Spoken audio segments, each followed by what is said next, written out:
Magandang araw po sa inyong lahat. Isang panibagong kwento na naman ang ating mapagsasaluhan ngayong araw.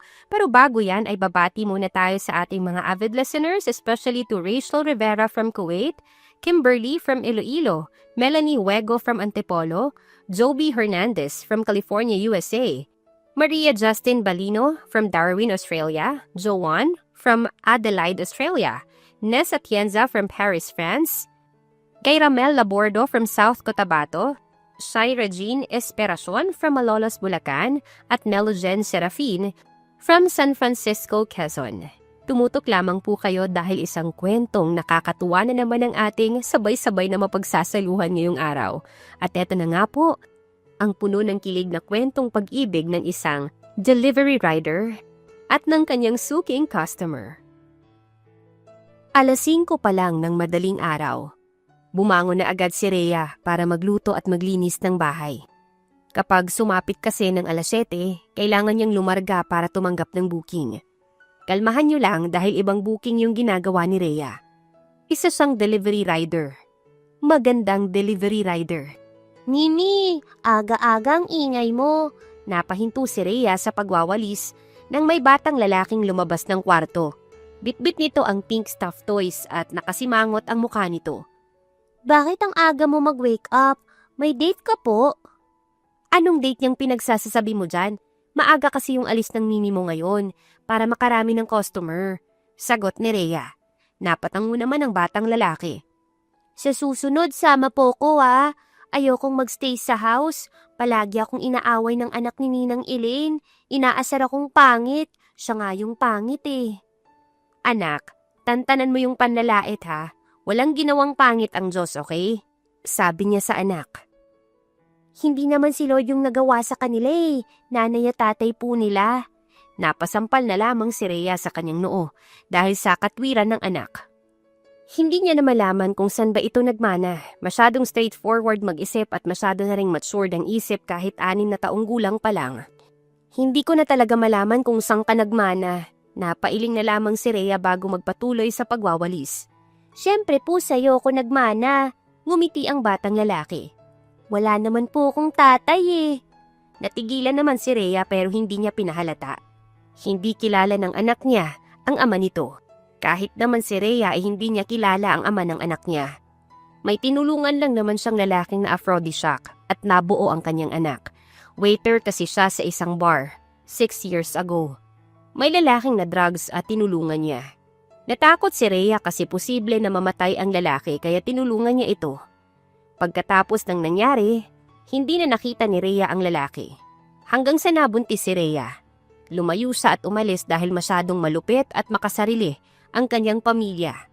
Nag-focus na lang siya sa kanyang anak. Nini, matagal pa ba akong magsuschool bago ako makapag-work? Tanong ng batang lalaki habang naglalakad sila patungong kusina. Sobrang tagal pa, River. Ilang taon ka pang magrereklamo bago ka matapos. Tugon ni Rhea. Gusto ko na pong mag-work po eh, para hindi na ikaw mag-work. Ngumuso ang batang lalaki. Para doon na lang ikaw dito sa bahay. Napatawa naman si Rhea bago buhati ng anak at iupo sa upuan. Kaya pa naman ni Nini na mag-work.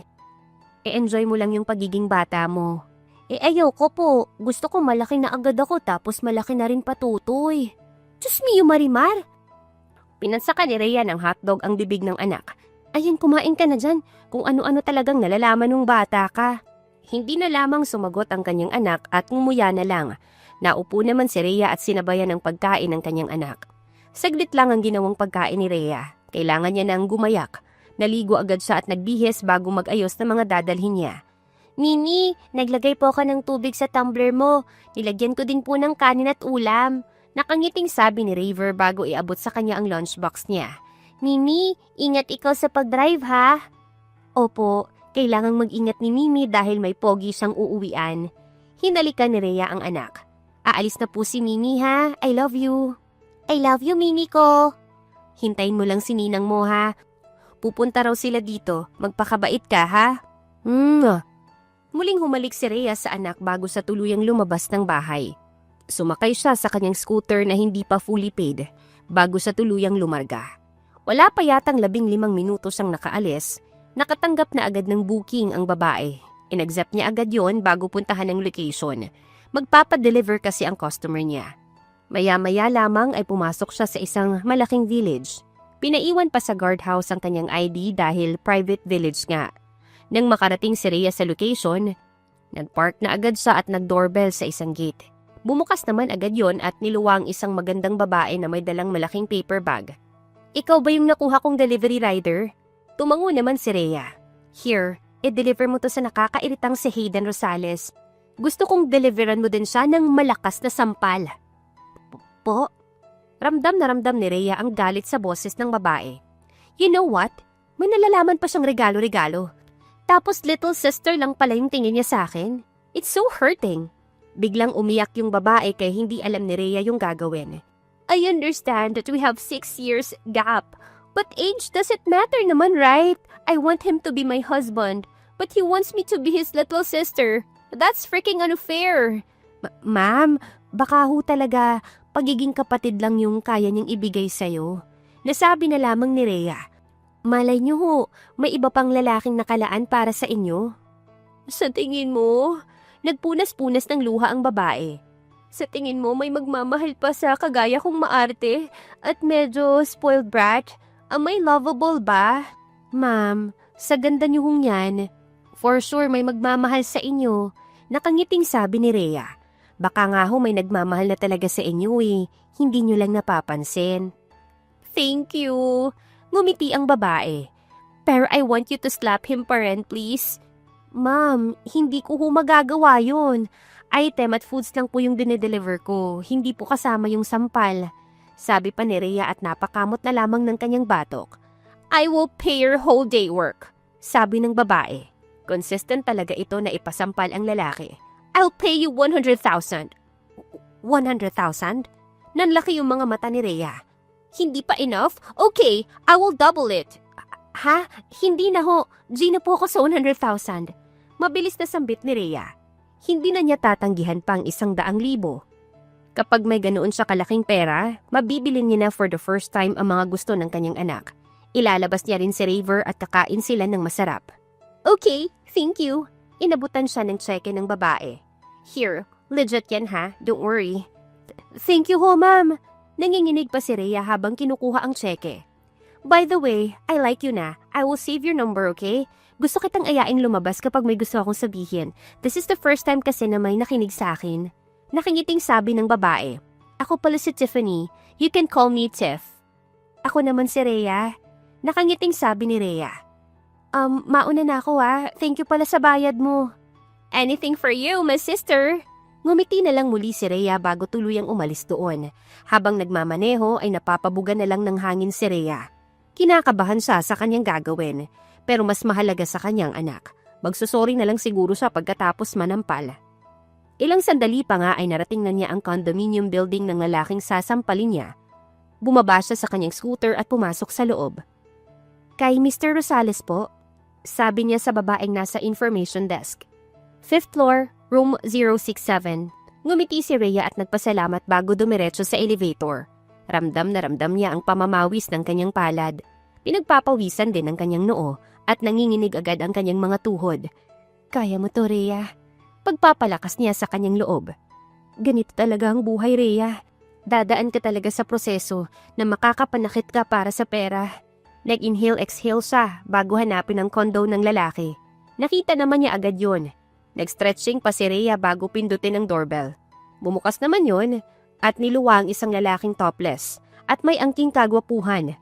Bahagya namang napatigil si Rhea dahil ang lalaking nasa harapan niya ay ang lalaking tinulungan niya noon at katulong sa pagbuo kay Raver.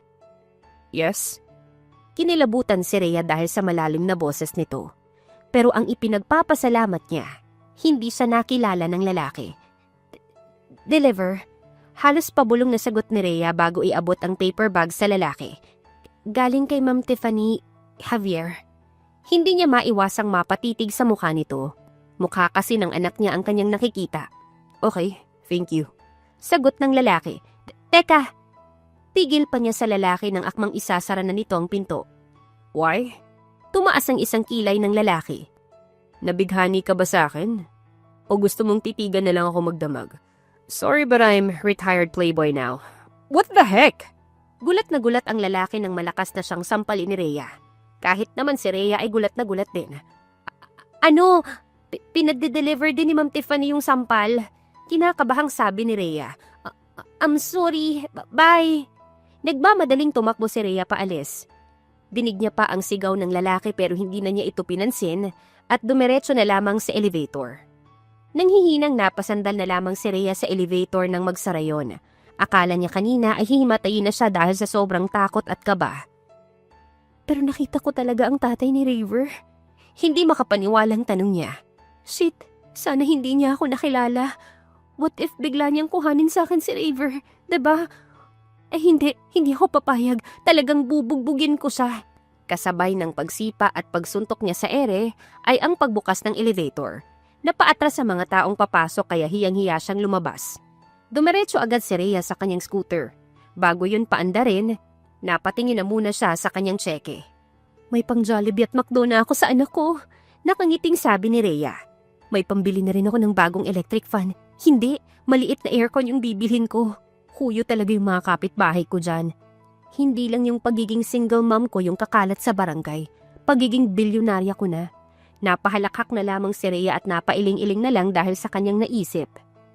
Legit na legit talaga ang tseke na bayad kay Rhea.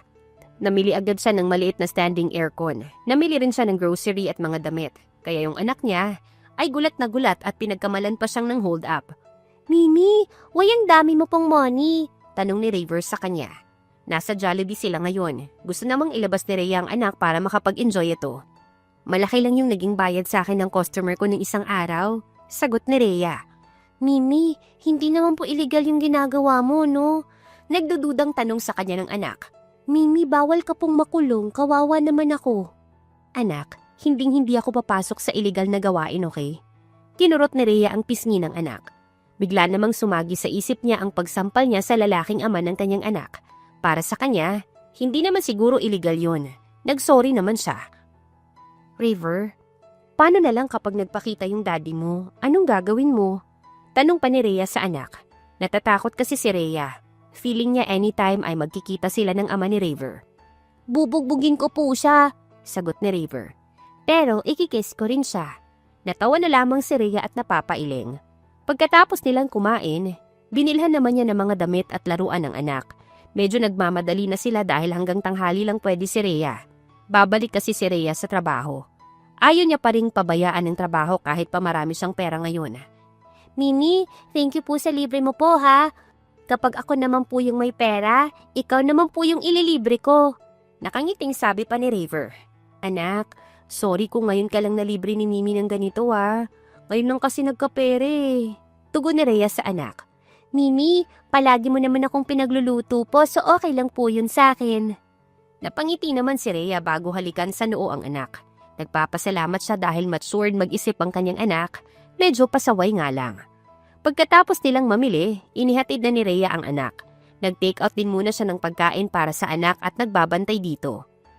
Alis na si Mimi ha, magpakabait ka. Hinalikan niya ang anak. I love you kulit. I love you Mimi ko, ingat po. Gumiti si Rhea bago tuluyang umalis. Sakto namang may natanggap din siyang booking. Pagkain naman ng kanyang i-deliver. Sa isang restaurant siya dumaan para sa pagkain ng kanyang customer. Nang makuha yon, inihatid naman niya yon sa isang malaking bahay. For Mr. King Perez po, sabi niya sa guard ng bahay. Pasok po kayo, sagot ng guard. Kayo daw po yung mag-abot kay Mr. Perez nang binili niya. Kahit nagtataka si Rhea, pumasok na lang siya. Usually kasi sa mga customers niya, guard ang kumukuha, lalo na kapag sobrang yaman. Garden pa lang parang pwede ning patayuan ng malaking bahay. Sobrang lawak kasi ng garden ng bahay at may fountain pa sa gitna. Nakita ni Rhea ang isang lalaki kaya agad niya itong nilapitan. Kuya, ikaw si King Perez? Tanong niya sa lalaki. Oo, sagot ng lalaki. Pero hindi para sa akin yung pagkain. Sundan mo ko. Ibigay mo ng personal kay sir. Taray, may butler pang nalalaman. Naibulong na lamang ni Rhea. Nagtungo sila sa gilid ng bahay at bumungad sa kanya ang pool area. Sa isang lounge, nakaupo ang isang lalaking naka-board shorts. Nakilala agad ni Rhea ang lalaki kaya napatigil siya. Sir, ikaw na lang yung magbigay sa kanya. ikaw naman yung nakapangalan eh. Kinakabahang sambit ni Rhea. Maawa ka, sir. Baka mamatay ako kapag nilapitan ko sa... Nasa sa kanya yung pambayad. Sagot ng lalaki. Okay lang po. Kahit hindi nabayaran, aalis na po ako. Sabi ni Rhea. Hindi ka makakaalis dito hanggat hindi mo na iabot sa kanya yan.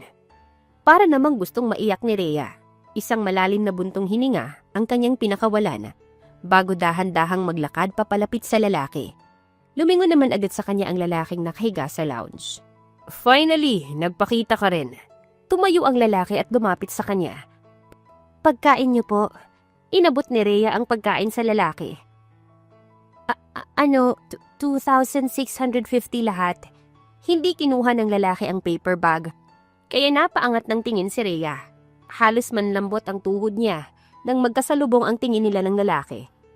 Have we met before? Tanong ng lalaki. Nung sinampal po kita? Patanong na sagot ni Rhea. No, bukod dun. Parang nakita na kita eh. Napahawak ang lalaki sa kanyang baba na animoy nag-iisip. Hindi naman maiwasan ni Rhea ang mamangha dahil ganun din ang ginagawa ng kanyang anak kapag nag-iisip ito. Hindi pa po tayo nagkita. Mabilis na sabi ni Rhea. Sir, kuhanin niyo na po tong order niyo. Kailangan ko na po kasing umalis dahil may booking po ako. Sa tingin mo papaalisin pa kita pagkatapos ng ginawa mo? Mas lalong lumapit sa kanya ang lalaki. You slapped my handsome face. Tinuro pa ng lalaki ang sariling pisngi. Sabi po kasi ni Ma'am Tiffany, i-deliver ko din daw po yung sampal niya. Mahinang sagot ni Rhea. Sorry na po sir, hindi ko po sinasadya. Hope you die.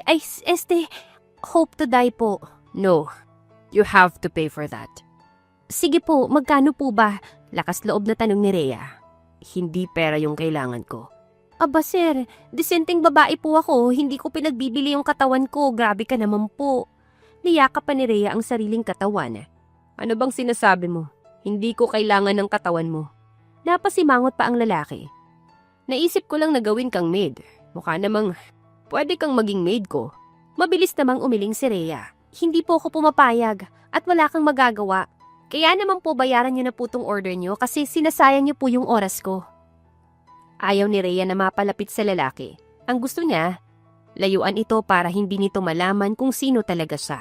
Mukhang wala pang balak ang lalaki na paalisin siya agad, kaya nilapag niya ang pagkain sa lamesa. Free na yung pagkain mo, sir. Pambawi ko na po para sa pagsampal ko sa inyo, sabi ni Rhea. Sana po sapat na yan para hindi niyo na ako guluhin. Salamat po at pasensya na. Sa takot niya na baka sinundan siya ng lalaki, mabilis siyang nag-drive paalis doon. Huminto lang siya na medyo malayo na siya sa bahay nito. Naisipan niya ring i-block ito para hindi na siya nito ulit makontak. Lord, huwag niyo naman pong pagtagpuin yung landas namin. At baka makurot ko yung abs niya. Baka malaman niyang ako yung matulunging babae 6 years ago. Sambit ni Rhea bago tumingin sa langit. Ibalato niyo na sa akin yung wish ko na to, Lord. Promise, medyo magiging mabuting tao na ako. Akala ni Rhea, yun ang huling pagkikita nila ng lalaki. Pero hindi. Araw-araw yata ay nagiging customer niya ang lalaki. Gumagamit kasi ito ng ibang pangalan at naiinis siya dahil doon. Ikaw na naman! Ano ba tong trip mong lalaki ka ha? Akala niya hindi na niya customer ang lalaki. Dahil sa company na siya nag-deliver at CEO pa ang umorder. Ang ending, si Hayden ang CEO at pangalan ng sekretary niya ang ginamit nito para maka-order. Huwag ka nang magreklamo, nakalimang booking na ako. Matsempohan ka lang. Sagot ng lalaki. At kasalanan ko pa? Crush mo ba akong siraulo ka? Napairap na lamang si Rhea. Hindi na natuloy yung pagiging mabuting tao niya dahil sa kakulitan ng lalaki. Kalma, customer mo ko. Sagot ng lalaki. Dapat mabait ka sa akin. Oh, 2,078 lahat. Magbayad ka na at aalis na ako. Nakasimangot na sabi ni Rhea. Lunch na, sabay na tayong kumain. Sabi ni Hayden at ngumiti. Sobrang dami kong na-order na pagkain para lang masaktuhan ka. Kaya tulungan mo akong kumain. Kung gusto mo palang may kasabay kumain, dapat babae yung in-order mo, sabi ni Rhea bago maupo at simulang buksan ng mga paper bag. Ang hilig mong mang-istorbo, lalaki ka. Uy, lechon! Ano pang hinihintay mo? Upo ka na! Naniniwala si Rhea na bawal tanggihan ng grasya, kaya sasabayan na lang niya ang trip ng lalaki. Isa pa, nakalimutan niya rin ang lunchbox niya. Kaya para iwas gastos, makikikain na lang siya. Akala ko ba ayaw mo? Natatawang tanong ng lalaki. Mapilit ka kasi. Sagot ni Rhea bago nagsimulang kumain. Ikaw lalaki ka ha? Tantanan mo na ako, okay? Iniisip ko nang naslap at first sight ka sa akin eh. Huwag mo nang guluhin yung buhay ko at baka masundan. Napatigil naman sa pagsasalita si Rhea. Mabuti na lang at nabulunan siya kaya napigilan ng kanyang bibig. Anong masundan? Tanong ng lalaki. Masundan mo yung tamang landas. Mabait kasi akong tao kaya baka masundan mo yung tamang landas kapag hindi mo ko tinigilan. Palusot pa ni Rhea. Nag-work ka ba dati sa isang bar? Muntik nang maibuga ni Rhea ang kinakain niya dahil sa tanong ni Hayden. Bakit mo naman naitanong? May kamukha ka kasi doon. And I felt like I saw you there. Basta sobrang pamilyar ka sa akin eh. Parang isa ka sa mga gumapang sa akin. Agad binato ng tissue ni Rhea ang lalaki. Ang kapal naman ng mukha mo. Ikaw gagapangin ko? Never. Easy, masyado ka namang galit. Umirap si Rhea bago uminom ng tubig. Aalis na ako, salamat sa libreng tanghalian. Ang bilis naman. May trabaho ako, okay. Mas uunahin ko yon kaysa makipagplastikan sa'yo. Kinuha ni Rhea ang isang paper bag na may pagkain. Akin na to mukha namang hindi mo kakainin eh. Okay, see you tomorrow na lang ulit. Wala nang tomorrow, tantanan mo na akong lalaki ka. Tawa lang ay sinagot ni Rhea kaya napailing na lamang siya bago lumabas. Pasakay na siya ng elevator nang maalala niyang hindi pa pala nagbayad si Hayden. No choice siya kundi ang bumalik sa office nito. Hayden, parang trip mo yung delivery woman na yun ah. Siya ba yung target mo ngayon? Napahinto si Rhea sa labas ng office nang marinig niya ang salitang yun. Sawa ka na ba sa mga rich women? Kaya kakaibang babae naman yung gusto mo? Tumahimik ka, Ian. Sita ni Hayden sa lalaki. Umalis ka dito sa office ko. Come on, alam ko yung tumatakbo sa isip mo. Nagpapalipas oras ka hanggang sa mahanap yung first love mo. First love niya? Napatawa si Rhea. Siraulong mo kong na yun. Ako pa talaga ang trip niyang gawing babae. Mukhang hindi niya deserve na maging tatay ni Raver. Napailing na lamang si Rhea bago umalis doon. Hindi na niya sisingilin pa si Hayden. Bayad na lang niya yon sa kinain na tinake out niya. Hindi siya makapaniwala na may hidden agenda yung lalaki. Hindi rin naman siya makapaniwala na nagpadala siya sa pakitang tao nito. Nagbabalak pa naman siyang ipakita si Raver sa lalaki. Pero buti na lamang hindi natuloy. Kung nagkataon din, pakiramdam ni Rhea ay itatakwil lang ni Hayden ang anak nilang dalawa. Naging lutang si Rhea dahil sa mga nangyari kaya naman hindi na siya nagpagabi pa at umuwi na kaagad. Mimi! Si Raver agad ang sumalubong sa kanya. Mimi, bakit po ang aga mong umuwi? May nangyari po ba? Umiling si Rhea. Wala gaanong deliver si Mimi ngayon kaya umuwi na siya. Pahinga na ikaw, Mimi. Nagluto na po si Ninang bago siya umalis kaya hindi na po ikaw magluluto. Nakangiting sabi ng batang lalaki. Upo na ikaw doon po. Kukuha kita ng tubig. Thank you, big boy. Itinabi ni Rhea ang kanyang helmet bago dumiretso sa sofa. Naupo doon si Rhea at sumandal. Ilang sandali lamang ay bumalik na ang kanyang anak, dalang isang basong tubig at isang biskwit. Mimi, merienda po muna ikaw. Nakangiting sabi ni Raver. Ang asikaso naman ng anak kong yan. Napangiti si Rhea bago ito hilahin at kandungin. Bakit ang bait-bait mo yata ngayon ha? Kasi po, sinuntok ko anak ni Ninang. Sagot nito kaya nawala ang ngiti ni Rhea. Inasar akong walang tatay. Ayun, nasuntok ko po. Anong sabi ng ninang mo? Nanlulumong tanong ni Rhea. Okay lang daw po, sagot ni Raver. Pero pinagalitan ako ni Ninang kaya nagsorry ako kay Drake. Bati na po kami kaya okay na. Raver, diba sinabi ko naman na huwag kang mananakit? Ayoko ng mga taong nananakit. Napatigil sa pagsasalita si Rhea nang may kumatok. Ako na po yung magbubukas, sabi ni Raver bago tumayo at lumapit sa pinto. Inalis naman ni Rhea ang jacket niya at nilagay ito sa isang gilid. Pagsasabihan niya mamaya ang anak para hindi na yun maulit. Ay kabayo! Nagulat si Rhea nang padabog na magsara ang pinto. Raver, bakit ang lakas ng sara mo sa pinto? Mimi, may manggagancho sa labas, sagot ni Raver. Gwapo po siya pero stranger pa rin. Hinahanap ka niya, Mimi. May utang ka po. Bigla namang kinabahan si Rhea. Anong sinabi mo, anak? Kinakabahang tanong niya. Sabi ko po, hindi kita kilala, sagot ng batang lalaki. Binato ko rin po ng tsinelas yung muka, ayaw pong tumigil eh. Diyos mio, mabilis na tumayo si Rhea at sumilip sa bintana. Parang may kabayong nagwala sa kanyang dibdib Nang makita si Hayden sa labas, hawak ang ilong nito. Anong ginagawa niya dito? Mimi, bakit kamukha ko siya? Napaigtad si Rhea nang biglang magsalita ang kanyang anak. Nauntog pa siya sa bintana dahil sa gulat. Nagparitoke po ba siya? Baka nagkataon lang. Sagot ni Rhea. Doon na tayo anak. Huwag na natin siyang pansinin. Baka type niya lang ako kaya hinahanap niya ako. Tumango naman si Raver. Laking pasasalamat ni Rhea dahil hindi na ulit kumatok pa si Hayden at mukhang umalis na. Iniwan na muna saglit ni Rhea sa sala ang anak dahil maglilinis na muna siya ng katawan. Amoy pawis kasi siya at nanlalagkit na ang katawan niya. Pero paano nalaman ni Hayden kung saan ako nakatira? Tanong ni Rhea sa sarili. Napabugan na lamang siya ng malalim na hininga bago mapailing. Pagkatapos niyang maglinis ay lumabas na siya ng kwarto. Biglang naibagsak ni Rhea ang hawak na tuwalya nang makita kung sino ang nasa loob ng sala. Rhea, hinahanap ka niya kaya dinala ko na siya dito. Sabi ni Elaine, ninang ni Raver. Mukha kasi siyang tatay ni Raver kaya dinala ko na. Napatanga naman si Rhea bago napatingin sa kanyang anak at kay Hayden. Natitig na titig sa isa't isa. Hindi rin nakatakas sa kanyang paningin ang pamumula ng ilong ng lalaki. Rhea, yan ba yung tatay ni Raver? Mahinang tanong ni Elena. Ang gwapo Mukha din namang responsableng ama. Bigla namang natauhan si Rhea at sinabunutan ng kaibigan. Bakit mo siya dinala dito? Mahinang singhal ni Rhea sa kaibigan. Elaine, tinataguan ko nga siya. Lintik kang babae ki. Hala sorry, masyado kong nagpadala sa tawag ng kagwapuhan. Tugon ni Elena. Kung ayaw mo sa kanya, akin na lang.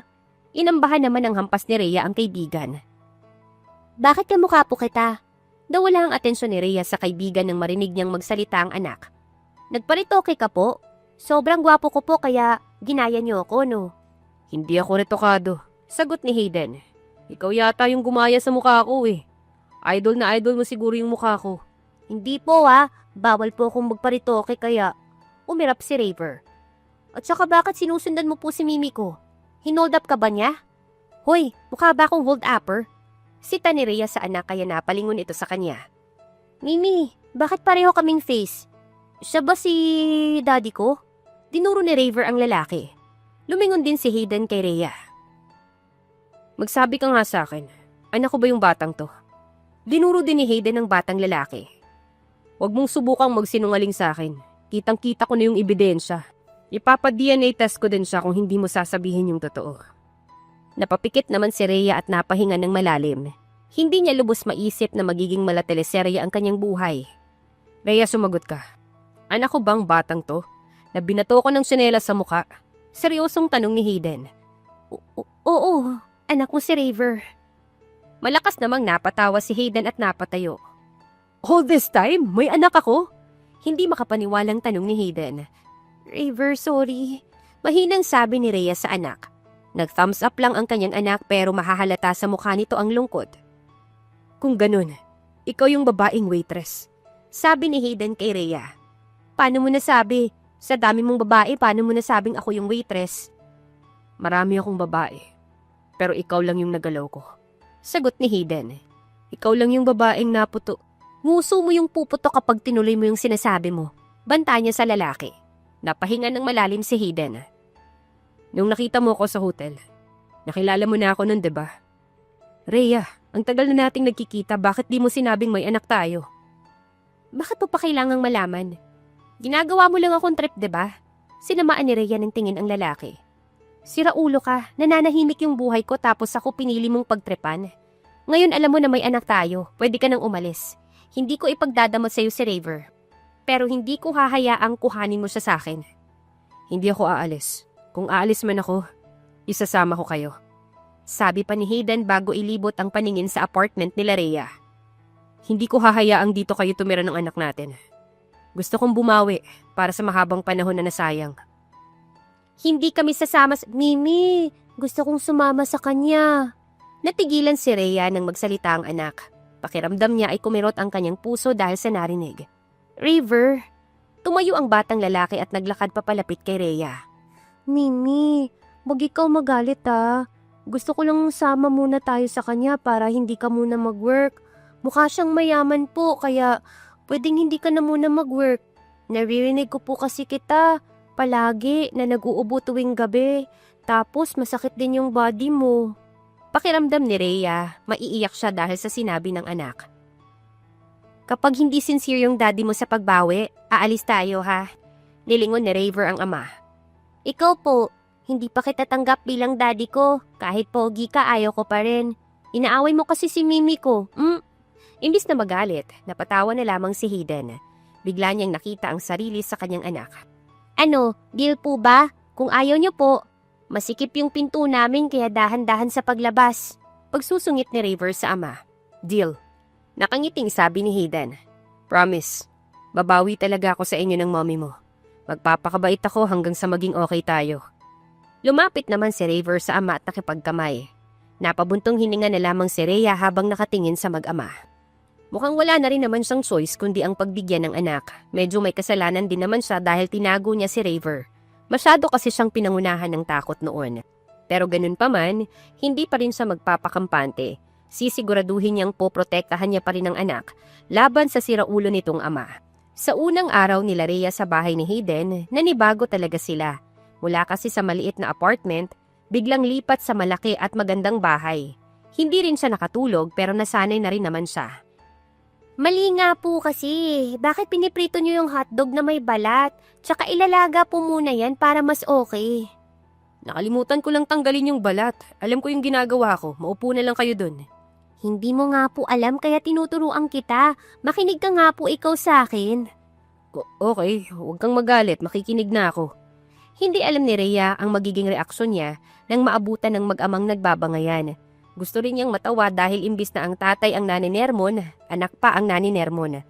At talagang si Hayden pa ang tumitiklop. Bakit marunong ka nang magluto? 6 ka pa lang sabi ni Hayden sa anak.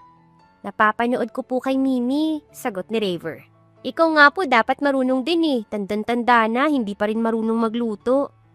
Sorry na po, puro kasi ako order at paluto lang. Tugon pa ni Hayden. Hindi rin ako tumatambay sa kusina. Alam mo po, masama yung ganun. Ang hirap pala pong magpalaki ng magulang. Napapailing na saad ni Raver na animoy disappointed sa magulang. Napailing naman si Rhea at iniwan na muna ang mag-ama. Naisip niya munang lumabas at maglakad-lakad sa malawak na village. Maaga pa rin naman, kaya mag-e-exercise na muna siya. Sa gitna ng kanyang paglalakad natigilan siya nang may masalubong siyang tao na hindi niya inaasahan. Agad na paatras si Rhea. Aba, buhay ka pa pala. Natawa ang kanyang ina-adoptive mother. Ikaw na babae ka. Ang tagal mo kaming tinaguan. Alam mo bang halos mamatay kami sa gutom dahil sa'yo? Ma, nandito si Rhea. Ibig sabihin ba nakapag-asawa siya ng mayaman? Nagsalita ang kanyang lalaking kapatid. Sa wakas, hindi na tayo magiging alila dito. Sabi naman ng babae niyang kapatid. Rhea, bibigyan mo na ulit kami ng pera at susuportahan mo ulit kami. Nanumbalik sa isipan ni Rhea ang kanyang mga karanasan sa pamilyang kinalakihan niya. Mula pagkabata ay nagtatrabaho na siya para lang suportahan ng mga to at mapakain. Simula kasi nang mamatay ang kanyang adoptive father, lumabas ang ugali ng asawa nito at ang mga anak nito. Kapag walang nakuhang pera si Rhea, bubugbugin siya ng mga to. Wala siyang lakas ng loob na umalis doon dahil sa utang na loob at dahil na rin sa kanyang adoptive father. Pero nang mabuntis siya kay Raver, doon na siya naglakas loob na lumayas. Lalo pat alam niyang persahang ipapalaglag ng mga to ang bata sa kanyang sinapupunan para lang hindi maputol ang suporta niya sa mga ito. Hindi ko na kayo susuportahan. Seryosong sabi ni Rhea. Sapat naman na siguro yung ilang taon kong pagsuporta sa inyo. Isa pa, kaya niyo naman palang magtrabaho Kaya niyo na yan. No way! Maarting sabi ng babaeng si Kai. Ayoko nang maglaba at magwalis. Ikaw na yung magtrabaho para sa amin. Tama! Pero kung ayaw mo magtrabaho para sa amin, bayaran mo kami ng $250,000. Bayad mo na yun sa pagtanggap namin sa'yo. Sabi naman ni Zeke. Sige na, Rhea. Pagbigyan mo na kami. Para na lang din sa papa mo. Sabi naman ni Zenaida. Bakit ko kayo babayaran? Si papa ang umampon sa akin at nag-alaga. Hindi niyo naman ako tinuring na pamilya, kaya wala kayong makukuha sa akin. Sabi ni Rhea. Kung gusto niyo ng $250,000, mang-hold up kayo. Grabe rin naman kayo. Anong taon na pero wala pa rin kayong character development. Nakakaawa kayo. Anong sabi mo? Ang kapal ng mukha mo ha? Singhal pa ni Zenaida. Kung hindi dahil kay Papa, hindi ka naman mabubuhay Galit na saad pa ni Zeke. Dapat sa'yo, pinapatikim ulit ng bugbog eh, sabi naman ni Kai. Hey, anong ginagawa niyo dyan? Bakit niyo inaaway yung best friend ko? Nagulat si Rhea nang biglang sumulpot si Tiffany. Teka, kayo yung katulong sa bahay ni Daddy ah. Anong ginagawa niyo dito? Wala ho, aalis na kami. Takot na sabi ni Zenaida at nagmamadaling umalis. Napakurap-kurap naman si Rhea bago mapatingin sa babaeng bagong dating. Finally, nagkita na din tayo. Niyakap sa saglit ni Tiffany. I'm slight tampo sa'yo pero hindi na ngayon. Hindi niya kasi pinaunlakan ang pag-invite ni Tiffany ng gala sa kanya. Mas gusto kasi ni Rhea na unahin yung trabaho. Anong ginagawa mo dito? Tanong niya sa babae. Dito nakatira yung daddy ko, sagot ng babae. Isa pa, tinakasan ko yung butler ko. At saka gusto ko ring puntahan si Hayden. Baka kasi crush niya talaga ako. Napatikom naman ng bibig si Rhea. Hindi niya alam kung paano ipapaliwanag kay Tiffany na ang lalaking hinahabol niya ay ang ama pala ng kanyang anak. You're here naman na, kaya samahan mo ko kay Hayden. Bago pa makatanggi, si Rhea, nahiya na siya kay Tiffany. Mukhang wala na siyang magagawa. Kaya bahala na talaga si Batman. Hayden! Tili pa ni Tiffany bago dumiretso sa lalaking naghahain at niyakap ito. I miss you, Hayden! Tiffany! Gulat na sabi ni Hayden bago lumayo sa babae. Anong ginagawa mo dito? As usual, magpapapansin sa'yo. Tugon ni Tiffany at ngumiti. Oh, I'm with my best friend pala, si Rhea. Hinila ni Tiffany ang babae papunta sa gilid niya. Hi, naiilang nabati ni Rhea. Mimi, nag-cook po kami ng almusal ni Daddy Hayden. Lahat sila ay napalingon kay Raver. Naturuan ko naman po siya ng maayos sa pagluluto. Mimi? Daddy? Napatakip si Tiffany ng kanyang bibig. May anak kayong dalawa? How come? Tiffany, magpapaliwanag ako, sabi ni Rhea. Huwag ka sanang magulat muna ha. Hindi ko naman alam na yung Hayden na mahal mo ay daddy ng anak ko. Napaseryoso ng mukha si Tiffany kaya medyo kinabahan si Rhea. Ayaw niya kasing magalit at sumama ang loob ni Tiffany sa kanya. Lahat sila ay nagulat naman nang tumili si Tiffany. I'm not mad, Rhea. I'm happy pa nga eh. Sa wakas, hindi ko na magiging crush si Hayden. Nahanap na niya kasi yung first love niya. Ha? First love? Takang tanong ni Rhea. Ikaw yung first love niyan, tugon ni Tiffany. Alam mo ba, simula nang makilala niya yung waitress sa bar, hindi na yan nagpalapit sa ibang babae sa kanya. Tapos ikaw lang pala yun. I'm so happy for the both of you. Ikaw lang yung tatanggapin ko na makatuluyan ni Hayden. Napatingin si Rhea kay Hayden. Napayuko ang lalaki at namumula ang mukha nito. Daddy Hayden, bakit nag-red yung face mo? Hindi naman kita nabato ng slippers ah. Pansin ni Raver sa ama. Nakilig ka ba kay Mimi or nahihiya ka po kasi hindi ka marunong magluto? Kumain na tayo. Nakayukong sabi ni Hayden. Baka lumamig yung pagkain. Ganyan ka pala kiligin eh. Hinampas ni Tiffany ang lalaki. Gosh, hindi ka cute tignan. Mukha ka lang nahampas sa mukha. Natawa naman si Rhea dahil sa sinabi ni Tiffany. Masaya siya sa part na first love siya ni Hayden. Pero ayaw niya pa ring makampante. Malay niya bang may hidden agenda talaga ang lalaki. Basta kahit mahina siya pagdating sa pogi, hinding-hindi pa rin siya pauuto. Lalabanan niya ang tukso. At hinding-hindi siya bibigay hanggang sa masigurado niya na mabuti ang intensyon ni Hayden sa kanya. Mas nakilala pa ni Rhea si Hayden at nakukumbinsi na siyang mabuting tao ang lalaki at gusto nito talagang bumawi sa kanila ni Raver. Pansin niya rin na mas lalong nagiging malapit si Raver sa ama. Nagiging tandem na ang dalawa para bisitin siya palagi. Daddy, bakit marami kang band-aid sa daliri mo? Tanong ni Raver. May paso din po ikaw sa braso. Naglalaro ikaw ng apoy? Nagpa-practice kasi ako magluto, sagot ni Hayden.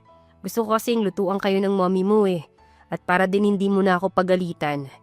Tuwing gabi ay nagsasanay na magluto ang lalaki. Nakikita ito ni Rhea.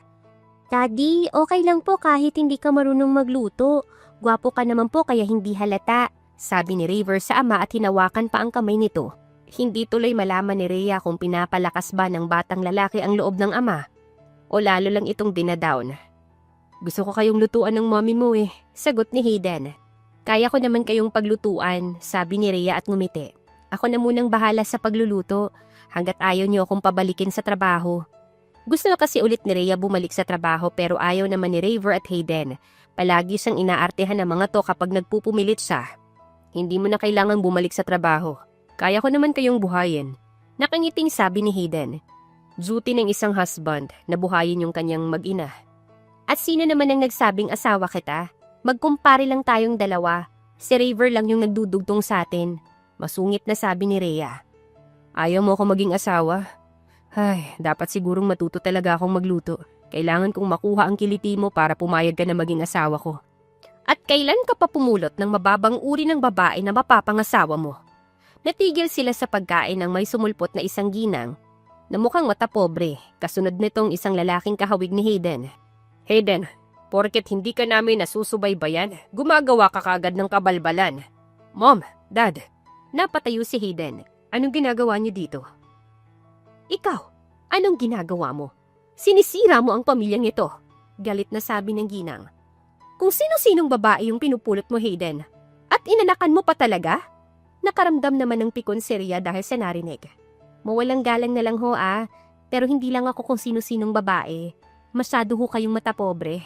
Hayden, yan ba yung babaeng papapasukin mo sa pamilya natin? Tinuro ng ama ni Hayden si Rhea. Kahihiyang ka na. Magdadagdag ka pa ng kahihiyan. Dad, Mom, please lang, pabayaan niyo na ako. Mahinahong sabi ni Hayden. Kung hindi niyo matanggap si Rhea at ang anak namin, ipakwil niyo ako. Hindi ko sila iiwan at paninindigan ko sila. Nababaliw ka na ba, Hayden? Peperahan ka lang din yan. Walang magseseryoso sa kagaya mo. Galit na sabi ng ina ni Hayden. Huwag niyo pong inaaway yung daddy at mimi ko. Sabat ni Raver at pumagitna at nakapamewang pa ito. Hindi po mukhang pera si mimi ko. Medyo lang po. Hindi po pera ang habol ni mimi kay daddy ko. Siguro medyo rin po. Pero love ni daddy si mimi. Bagay kaya silang dalawa po. Okay lang kung hindi niyo kami gusto ni mimi. Hindi rin namin kayo gusto. Ba't bastos kang bata ka ha? Bastardo ka lang naman. Hindi bastardo yung anak ko. Napaigtad ang lahat ng umalingaw-ngaw ang galit na boses ni Hayden sa buong bahay. One more word, Dad, Mom. I'll sue you. Huwag niyong kalimutan na hawak ko ngayon ang angka natin. Isang pilantik ko lang ng daliri kung mawawala lahat sa inyo. Are you threatening us? Galit na tanong ng ina niya. Yes, Mom. I'm threatening you and Dad. Madiing sagot ni Hayden. Mukhang nasindak naman ang mga magulang ni Hayden habang si Rhea namangha na lamang sa lalaki. Pakiramdam niya rin ay mas lalong lumakas ang dating ng lalaki dahil sa galit nitong aura. Mom, all I want is respect for my family. Walang mangyayari kung hindi niyo sila idadamay sa pagiging makasarili niyo. Seryosong sabi ni Hayden. Ngayon na lang ako naging masaya. Pagbigyan niyo na sana ako. I am willing to give up my authority to our family, just for them. But if you really want to mess with me, I'm willing to sue both of you, even it hurts me. Magsisisi ka sa mga desisyon mong ginawa, Hayden. Muling salita ng kanyang ama bago ito padabog na umalis kasama ang asawa. Napabuntong hininga si Hayden bago mahinahong tumingin sa kanyang mag-ina. Sorry kung tumaas yung boses ko. Mahinahong sambit ni Hayden. Astig mo po, daddy. Nakangiting sabi ni Raver. Para kang magkakasungay kanina. Pero gwapo ka pa rin po. Super idol po kita. Huwag ka nang magluluto Natawa naman si Hayden bago guluhin ang buhok ng kanyang anak. Thank you po, Boss Liit. Ang lupit pala ng pamilya niyo. Hindi na ako magtataka kung bakit napapasunod ka ni Raver. Napapasunod mo ba naman yung parents mo Takot lang sila sa kaya kong gawin. Tugon ni Hayden. Ako kasi ang may access sa lahat ng company ng angkan. Pagmamay-ari ko ang lahat. Ako ang nagsalba sa angka namin. Kaya may otoridad ako. Hindi sa pagmamayabang pero kung wala ako, wala sila. Wala akong hiniling nakapalit sa kanila. Nang isalba ko sila. Ngayon lang ako humingi ng pabor. At talagang handa kang talikuran sila para sa amin ni Raver? Of course. Kayo ang pamilya ko. Ni minsan hindi ako nakaramdam ng pagmamahal mula sa kanila. Maliban kay Lolo. Kayo ni Raver yung buhay ko ngayon. It may be sound bad, pero mas mahal ko kayo kaysa sa kanila. Sus, parang kasiyahan mo rin yung mga naging babae mo nun Rhea, pansamantalang kasiyahan ko lang yung mga yun. At kinalimutan ko na rin ang mga yun. Bahagyang umusli ang nguso ni Hayden. Kayo na ni Raver yung kasiyahan ko. At alam kong hindi panandalian yung sayang nararamdaman ko. Paano mo naman nasabing mahal mo ko? Tanong ni Rhea. Dahil nanay ako ni Raver? Dahil ikaw yung pinili ng puso ko. Hinawakan ni Hayden ang kamay ng babae at nilagay ito sa tapat ng kanyang dibdib na malakas ang kabog ng puso. Ramdam mo ba? Ganyan kalakas ang epekto mo sa akin, Rhea. Palagi kang hinahanap-hanap ng puso ko. At nung una pa lang kitang makita, pinangako ko na sa sarili ko na ikaw na yung babaeng ihaharap ko sa altar. Kung dati ay nakukornihan si Rhea sa mga ganitong senaryo, pero ngayon ay parang kinikilig na siya. Ito ang unang beses na may lalaking nagparamdam sa kanya na mahalaga siya. Ang OA nyo! Sabad ni Raver bago mapangiwi. Para kayong nasa teleserye. Hindi bagay sa inyo. Napatawa naman si Rhea at Hayden. Anak, support mo naman si Daddy, sabi ni Hayden. Pwede naman po kayong maglambingan pero wag po sa harapan ko. Nakikilabutan ako sa inyo eh. OA nyo po, super. Muli namang napatawa si Hayden at Rhea. Ganyan talaga si Raver. Pero alam ni Rhea na masaya ang batang lalaki dahil sa wakas, 3 na sila. Kumpleto na sila. Hiling lang noon ni Rhea sa itaas na bigyan siya ng lalaking mas mamahalin ng kanyang anak bago siya. Hindi naman niya lubos akalain na bibigyan siya ng isang full package na lalaki. Isang mayaman, gwapo, macho, mabait, masarap, at consistent. May pa-flowers ka na naman. Sabi ni Rhea sa lalaking kadarating lang. Mapupuno ko na yung kwarto ko ng bulaklak dahil sa'yo. Araw-araw kasi ay binibigyan siya ng bulaklak ni Hayden. Ganun dapat manligaw, consistent sa pagbibigay ng bulaklak. Nakangiting sagot ni Hayden. Nanliligaw ka pala? Bakit hindi ako na-inform? At hindi ka naman nagpaalam ah? Nagpaalam ako sa'yo, 'di ba? Tinanong kita ng yes or no? Yes yung sagot mo. Inalala naman ni Rhea ang sinabi ng lalaki. Totoo ngang tinanong siya ng lalaki ng yes or no. Pero wala naman itong sinagot kung para saan yung yes or no. Manggaganso ka talaga. Mahinang hinampas ni Rhea ang lalaki. Ikaw lang yung manliligaw na ganyan ha? Unique kasi ako. Sagot ni Hayden. Itinaas baba pa ng lalaki ang 2 kilay. Umirap si Rhea sa kanya. Nasaan si Raver? Akala ko dinaanan mo siya bago ka umuwi. Naliligaw pa lang si Hayden pero mala housewife na ang datingan niya. Si Hayden ay inaasikaso ang mga business nito. Si Raver naman ay pumapasok na sa school bilang grade 1 student. Palaging pinagbabaon ni Rhea ng pagkain ng lalaki para hindi na ito umuwi dahil malayo. Kaso, umuuwi pa rin ang lalaki kaya hinayaan na lamang niya. Mimi, nandito na ako! Pumasok ang isang batang lalaking madungis ang damit at mayakap na pusa. Mimi, nakuha ko itong pusa doon sa may putikan. Nadumihan po yung uniform ko pero okay lang daw sabi ni Daddy. Diyos mio ka, Raver. Araw-araw kang may uwing pusa. Wag mula nang pumasok ka. Napakamot na lang si Rhea sa kanyang ulo. Pang 2 linggo mo na sa school at pang 10 pusa na rin yung nauwi mo. Mimi, sabi mo po maging mabait ako eh. Kawawa din naman sila kasi wala silang sariling Mimi. Mumuso si Raver. Kapag hindi ko sila kinuha po, iiyak sila at magugutom. Kapag nagutom sila, mamamatay po sila. Mumultuhin nila ako tapos hindi na ako makakatulog. Oo na anak, ilapag mo na yung pusa at magbihis ka na dun. Pagputol ni Rhea sa kadramahan ng anak. Bukas pupunta tayong vet para paturukan sila ng anti-rabies, okay? Thank you, Mimi. I love you po. Ngumiti si Raver bago ibaba ang pusa at nagtungo sa kwarto. Malditang nilingon naman ni Rhea ang lalaking nakangiti habang nakatingin sa kanya. Anong problema mo, Mr. Rosales? Bakit pangiti-ngiti ka dyan? Gusto mong paturukan din kita ng anti-rabies? Mrs. Rosales, wala naman akong rabies. Kagwapuhan lang yung meron ako. Sagot naman ni Hayden at ngumiti. Hangin mo? Nagpipigil ng ngiting singhan niya sa lalaki. Sundan mo na nga yung anak mo, tulungang magbihis. Dumiretso agad kayo sa hapag at maghahain na ako. Opo, Mrs. Rosales. Hindi na sumagot si Rhea at tumalikod na lamang. Kusa namang umusli ang ngiti sa labi niya nang tumalikod sa lalaki. Malaki ang impact sa kanya ng pagtawag nito ng Mrs. Rosales sa kanya. Pakanta-kantang naghain si Rhea. At saktong matapos dumating ang kanyang mag-ama. Agad silang naupo at nagsimulang kumain. Oo nga pala, may business trip ako sa Paris. Sabi ni Hayden. 1 week ako dun. Di 1 week kang makakakita ng mga blondie. Ngumisi si Rhea. Mas gusto ko pa rin yung black hair na babae. At hanggang dibdib ko lang. Tugon ni Hayden. At syempre, Rhea yung pangalan niya. Awat na po, sabad ni Raver. Ayan na naman po kayo eh. Sa harapan ko na naman po kayo maglalambingan. Kalmahan nyo. Bibigyan ko kayo ng time mamaya. Si Mimi mo kasi masyadong maganda. Kaya gusto ko laging lambingin. Maarting sabi pa ni Hayden.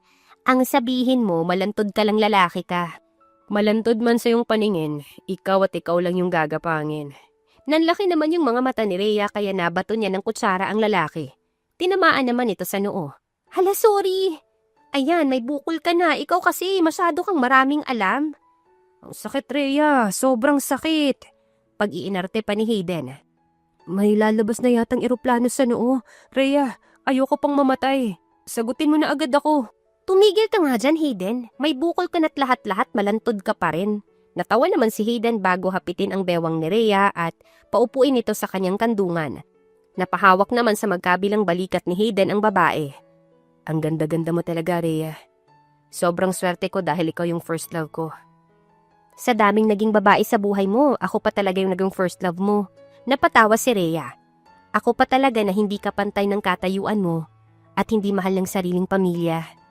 Rhea, don't say that. Pinili ka ng puso ko dahil alam niyang hindi mo siya kayang saktan. Napangiting sabi ni Hayden, don't ever say again na hindi tayo pantay ng katayuan. Dahil lahat ng akin ngayon, sa'yo na rin. Sakit na lang talaga tayo hindi magkakapantay. Yabang mo! Natawa si Hayden bago halikan sa noo si Rhea. Promise, I will do my best more. Gagawin ko lahat para maging mabuting ama kay Raver at mapapangasawa mo. Gagawin ko ang lahat para lang mapatunayan kong deserve mo din ako. Hayden, naiparamdam mo na lahat at napatunayan mo na. Deserve na deserve kita, Hayden. Sobrang deserve na kita. Nakita ni Rhea ang pangingilid ng luha ni Hayden. I love you so much, my future wife. My everything. My life. Ngumiti lang si Rhea bago sumandal kay Hayden. Hindi muna niya sasagutin ang pagmamahal ni Hayden kahit papareho sila na may nararamdaman nito. Gusto niyang tsempuhan ng magandang timing. Siguro ay sasabihin niya yon pagbalik ng lalaki galing Paris. Hindi mapakali si Rhea habang palakad-lakad sa sala ng bahay ni Hayden. Nanginginig ang kanyang mga kamay at nangingilid ang kanyang luha. Rhea, kumalma ka, sabi ni Tiffany sa kanya. Sigurado kung okay lang si Hayden. Tiffany, kahapon pa nagka-problema yung flight niya at hanggang ngayon hindi pa rin siya tumatawag. Nag-aalala na ako. Umalis si Hayden kahapon para sa business trip nito. At kasabay nun ang pagbagyo, dahilan para magkaroon ng problema ang flight nito. Binalita rin sa TV ang pagkasira ng pakpak ng eroplanong sinasakyan nito. Hindi na makatulog at makakain si Rhea dahil sa sobrang pangamba. Ilang beses din siyang umiyak, kaya sobrang magana ng mga mata niya. Puntahan na natin sa Paris, sabi ni Tiffany. Mas magandang puntahan natin siya para kumalma yung sistema mo. Tiffany, gustuhin ko man pero hindi ko kaya. Wala kaming papeles ni Hayden. Wala rin akong malaking pera para sa ticket namin. Naihanda ko na lahat para wag ka nang mag-alala. Tumayo si Tiffany at hinawakan ng kamay ng kaibigan. Tara na agad. Wala nang impa-impake. Ha? Teka lang naman. Ako na munang bahala dito sa bahay ng bebe mo ha. Go na Rhea, para sa pag-ibig. Sabi ni Elaine at nag-thumbs up pa. Wala nang nagawa si Rhea nang hilahin siya ni Tiffany at buhatin ng butler nito ang kanyang anak. Hindi alam ni Rhea ang nangyayari pero susunod na lang siya. Gustong-gusto na rin niya kasing masigurado kung maayos lang si Hayden. Natatakot kasi siya na baka napano na ito. Abay mawawalan siya ng masarap na mapapangasawa. Ilang sandali lamang ay nakarating sila sa airport. Dere-derecho lang si Tiffany habang hawak siya. May private plane dito si Hayden, sabi ni Tiffany habang binibigay sa isang babayang passport nila. Sa kanya din kasi itong airlines. Teka, paano ko nagkaroon ng passport? Naguguluhang tanong ni Rhea. Tanong mo na lang kay Hayden, sagot ni Tiffany. Hindi na alam ni Rhea ang nangyari sa paligid. Basta na malaya na lamang niyang nakaupo na siya sa loob ng eroplano at umaandar na ito. Mimi, anong nangyayari? Mimi, dinudukot po tayo ni Tita Tiffany. Basta, dadalhin ko kayo kay Hayden, sagot ni Tiffany. Siya lang kayo diyang mag-ina ha. Kita, hindi po ba natatamaan ng kidlat yung pakpak ng airplane? Ayoko pa pong mamatay. Wala pa akong girlfriend. Huwag kang mag-alala, Raver. Crush ako nung piloto kaya mag-iingat yun. Tugon ni Tiffany at bumungis-ngis. Ang piloto ng eroplano ay ang butler ni Tiffany. Tumango naman si Raver at humawak na lamang sa kamay ng kanyang ina. Pasimple namang napadasal si Rhea at napabuntong hininga. First time niyang sumakay ng eroplano at ngayon pa lang gusto na niyang ipaliko ang eroplano. Mag-aalas 4 ng hapon sila umalis ng Pilipinas at dumating sila ng mag-aalas 7 ng umaga. Nakatulog naman si Rhea pero grabe pa rin yung pagod niya. Mimi, ang cold po dito. Binigyan ng butler ni Tiffany ng jacket si Rhea bago sila tuluyang lumabas ng airport. May sumalubong agad sa kanilang lalaki at si Tiffany ang nakapag-usap dito. Tiffany, saan ba tayo pupunta? Sa hotel muna tayo didiretso. Sa ngayon, hihintayin natin yung hinire kong tao para sa update niya kay Hayden. Tumango naman si Rhea bago yakapin ang kanyang anak. Gustong-gusto ni Rhea sa Paris pero hindi niya ma-enjoy ang view dahil sa nararamdamang pangamba. Mas gusto niya talagang masigurong maayos ang lagay ni Hayden. Mimi, sleep muna po ikaw. Malambing na sabi ni Raver sa ina. Need niyo po munang mag-rest. Ako muna yung bahala. Anak, okay lang naman si Mimi. Mimi, magtatampo si Daddy kapag nalaman niyang hindi ka nakapagpahinga. Rest ka pa muna, please. Tumango naman si Rhea bago sumandal sa upuan at pumikit. Dala na rin siguro ng pagod, nilamon na siya ng antok. Hindi alam ni Rhea kung gaano siya katagal nakatulog. Nagising kasi siya nang may malamyos na humahaplos sa kanyang buhok at nang magmulat siya ng mga mata, si Hayden ang bumungad sa kanya. Hayden, masyado ba kitang pinag-alala? I'm sorry, my love. Bigla namang napabulahaw ng iyak si Rhea at agad niyapos si Hayden. Sobra akong nag-alala sa'yo. Akala ko mawawala ka na sa amin ni Raver. Nakakainis ka. Hindi ka man lang tumawag sa amin. Alam mo bang halos mamatay na ako? Nakakainis ka. Sorry na po. Sabi ni Hayden, baka sa boses nito ang pagka-guilty. Maayos naman kaming nakalapag. Pero si Tiffany ang kinonta ko. Nagplano kaming dalawa na dalhin talaga kayo ni Raver. Kasi gusto ko kayong makasama. Dapat sinabi mo na lang.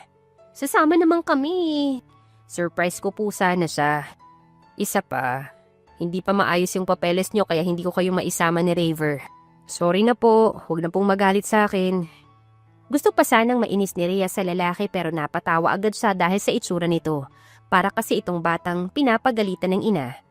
Basta wag mo nang uulitin ha, magagalit talaga ako. Ayoko na ulit ng ganun, maliwanag ba? Para namang batang tumango si Hayden. Hindi na po mauulit, promise po. Muntik mo na talagang hindi malaman na mahal kita eh. Akala ko nga hindi ko na yun masasabi sa'yo eh. Mahal mo din ako? Paniniguradong tanong ni Hayden. Mahal na mahal. Nakangiting sagot naman ni Rhea. Kung alam mo lang Hayden, nagpapakipot lang ako. Gusto ko kasing masiguradong totoo lahat yung pinapakita mo at hindi naman ako nabigo. Naramdaman at nakita ko kung gaano mo kami kamahal ni Raver. So, you will marry me na? Nakangiting tanong ni Hayden. Wow ha, ikaw talaga yung pinakamabilis na tao sa mundo. Pero kung sadyang mapilit ka, oo na, pumapayag na ako. Wala nang bawian ah. May kinuha si Hayden mula sa bulsa ng pantalon niya. Yan, para maibidensyang pumayag ka. Napatawa muli si Rhea bago bigyan ng halik si Hayden. Behave ka na dapat palagi ha. Amazon na itong mapapangasawa mo. My love, kahit kasing bagsi ka pa ng dragon, ikaw pa rin yung mamahalin ko. Nakangising sagot ni Hayden bago gumanti ng halik kay Rhea. Nasa ganung posisyon sila nang may batang lalaking sumaway sa kanila.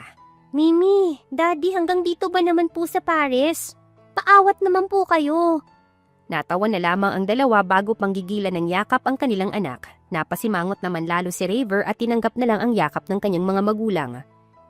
Kailanman ay hindi sumagi sa isip ni Rhea na magkakaroon siya ng masayang love story. Ang akala lang kasi ni Rhea, habang buhay na siyang magiging alipin ng kanyang inainahan at mga kapatid, hanggang sa isang lalaki ang bumago sa kanyang tadhana. Ang lalaking yun ay kanyang magiging kabiyak ngayon. Mimi, Daddy, good luck po. Nakangiting sabi ni Raver nang maiabot sa kanila ang singsing. Ang batang lalaki kasi ang kanilang ring bearer. Thank you, Pogi. Nang makaalis sa altar si Raver, hinarap ng dalawang isa't isa. Rhea, I want you to take this ring as a symbol of my love for you. Isunuot ni Hayden ang singsing sa daliri ni Rhea. Rhea, pangakong magiging mabuting asawa ko sa'yo. Palagi ko kayong uunahin ni Raver at hindi ko kayo ipagpapalit sa kahit na ano. Rhea, you're the most precious woman for me. I love you so much, my love.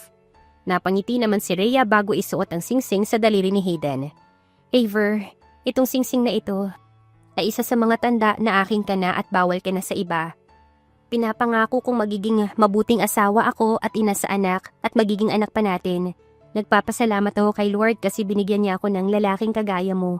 Lalaking kaya kong pagtiisan at ipaglaban. Mahal na mahal kita, Hayden.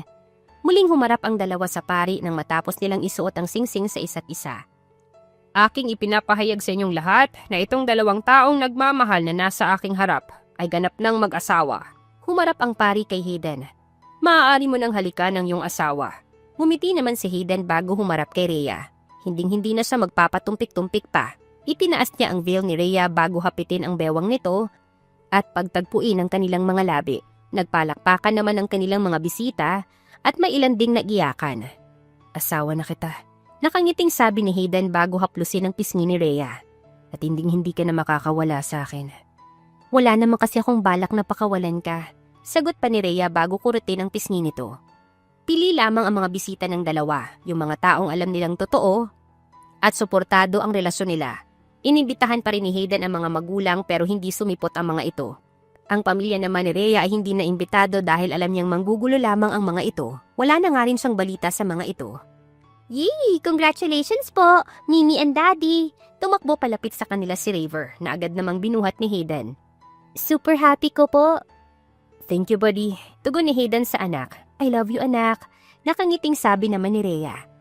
Mahal ko din po kayo ni Daddy. Nakangiting sabi ni Raver bago sila halikan. Nagkanya-kanyang bati na rin sa kanila ang mga bisita at nagkanya-kanyang lapit na din. Natigil lang sila sa batian nang magkuhanan na ng picture. Kanya-kanya silang aura at palaging target ng mga ito ay ang dalawang bagong kasal. Nangunguna rin si Raver sa pag-aura. Alright, solo ka naman si Mrs. Bahagyang napatili si Rhea nang buhatin sa bigla ni Hayden. Mauna na kayo sa venue. May papakita akong surprise sa kanya. Alam ko na yung surprise na yan. Nakangising sabi ni Tiffany. Pero go lang, kami nang bahala kay Raver. Siguradong sa surprise na yan, magkakaroon ng kapatid si Raver. Sabi naman ni Elaine. Proven and tested ko na yan. Enjoy lang kayo at huwag magmamadali. Mga malisyosa. Sita ni Rhea sa mga kaibigan bago irapan ng mga ito. Brad, we will take care of your son. Ilabas mo na yung panggigigil mo, sabi ni Elias bago tapikin ang balikat ni Hayden. Si Elias ang butler ni Tiffany. Okay, kayo na munang bahala sa guest ha. Ako na munang bahala sa bride. Ngumisi si Hayden bago mayabang na naglakad palabas, buhat ang asawa. Natawa naman si Rhea at emosyonal na napailing na lamang.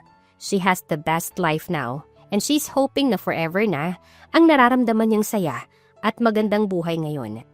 At dito na nga po nagtatapos ang kwentong pag-ibig ni Hayden at Rhea. Naway kayo po ay kinilig sa kwentong ating napagsaluhan ngayong araw. Muli po ay maraming salamat sa inyong walang sawang pagkikinig at pagsuporta.